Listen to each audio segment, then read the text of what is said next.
ஒரு ஏக்கருக்கு 3 மடங்கு அதிகமாக இவங்க பணம் கொடுப்பாங்களா? அதை வாங்கிக்கிட்டு நம்ம எங்கேயாவது போயிடணுமா? சரி, நாங்கள் 5700 ஏக்கரை கொடுக்க தயாரா இருக்கோம். அதுக்கு முன்னாடி டிஎல்எஃப் இருக்குல்ல, அதே பரந்தூர்ல இருந்து ஏகனாபுரத்துல இருந்து ஒரு 10 கிலோமீட்டர் டிஎல்எஃப் 500 ஏக்கர் இருக்கு. முதல்ல டிஎல்எஃப் வாங்கு. அதுக்கப்புறம் TRA Holmes and private limited, யாரு சென்னையில தூய்மை பணியாளர்கள் பிரச்சனை வந்து நிப்பார்ல, சேகர் பாபு பினாமி, டிஆர்ஏ அத வாங்கு 500 ஏக்கர். அப்படியே கீழே வா. போக்குவரத்து துறையில ஊழியராக இருந்த தேசபந்துன்னு ஒருத்தர், மன்னார்குடியை சேர்ந்த தேசபந்து, அந்த தேசபந்து பந்து மாதிரி 250 ஏக்கர் வச்சிருக்காரு.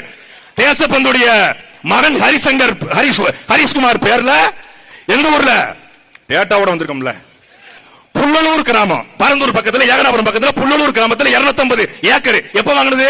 2019. இங்கிருந்துதான் இந்த ஊழல் ஆரம்பிக்குது.